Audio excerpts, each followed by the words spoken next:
Selamat datang kembali saudara-saudara, rekan-rekan mahasiswa. Salam sejahtera, Assalamualaikum warahmatullahi wabarakatuh. Baik rekan-rekan mahasiswa, di sesi ini kita akan bahas perkuliahan kita. Ringkasan perkuliahan akan saya sampaikan di video setelah ini. Ingat, tetap berdiskusi, tetap belajar, baca modulnya, dan kerjakan forum serta tugas-tugas rekan-rekan. Keaktifan rekan-rekan sangat mempengaruhi nilai rekan-rekan dan perhatikan dengan jadwal tenggat waktu di perkuliahan kita ini. Selamat belajar dan sukses untuk kita semua. Terima kasih. Assalamualaikum warahmatullahi wabarakatuh.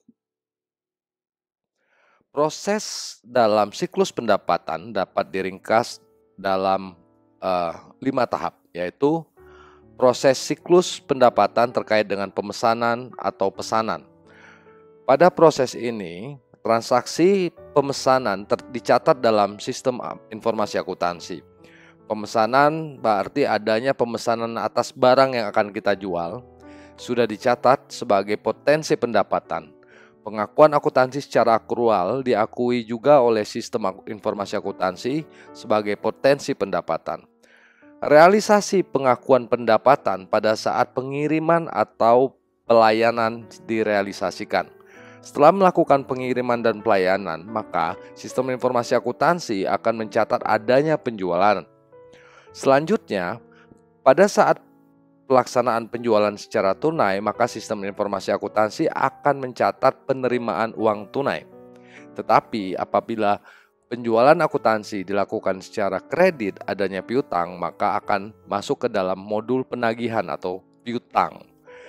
Di sistem informasi akuntansi, pada saat layanan sudah diberikan atau produk sudah disampaikan tetapi belum dibayar, akan dicatat oleh sistem informasi akuntansi sebagai adanya aktivitas yang harus dilakukan, yaitu penagihan.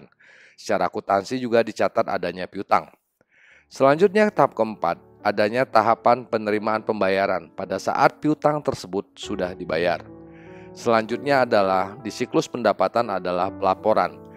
Pelaporan di sini adalah informasi pencatatan pendapatan, pencatatan atas pendapatan yang sudah dibayar maupun yang belum dibayar, pencatatan dan pelaporan atas piutang yang sudah dibayar maupun yang belum dibayar. Semua transaksi yang berkaitan dengan transaksi pendapatan itu masuk ke dalam siklus pendapatan bagian pelaporan. Baik rekan-rekan mahasiswa, berikut gambarannya dan nanti secara detail silakan dibaca di modulnya.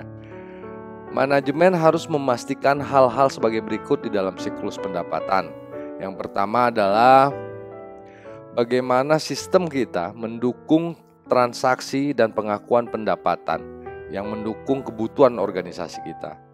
Selanjutnya, sistem yang baik juga bisa mencatat bagaimana mutasi persediaan, bagaimana kondisi persediaan kita, hubungannya dengan penjualan barang, atau bagaimana mutasi persediaan yang juga akan berdampak dengan transaksi penjualan barang atau stok barang. Yang ketiga, sistem juga harusnya bisa mengakui atau bisa mencatat dan bisa memonitoring barang-barang yang sudah dipesan maupun dikirim kepada pelanggan. Selanjutnya, di keempat adalah bagaimana memastikan harga yang optimal, artinya di sistem informasi akuntansi juga bisa mengetahui berapa kontribusi margin, berapa keuntungan, bagaimana posisi margin keuntungan dari penjualan barang kita maupun layanan kita. Yang kelima adalah bagaimana kita memonitoring pendapatan dari piutang, bagaimana tenggat waktu piutang, bagaimana kondisi lamanya pembayaran piutang. Artinya kita bisa memonitoring berapa lama piutang itu tertagih atau terkumpul dananya. Dan yang keenam, sistem juga bisa melakukan monitoring terkait dengan pembayaran pelanggan yang diproses yang berkaitan dengan arus kas, ya. Jadi memastikan pembayaran dari pelanggan juga terintegrasi dengan saldo dana kita yang juga bisa dimonitoring dari laporan arus kas kita. Demikian rekan-rekan mahasiswa, di pertemuan ini juga akan ada diskusi terkait dengan resiko dan prosedur pengendalian siklus pendapatan. Silakan rekan-rekan belajar dan selamat berdiskusi.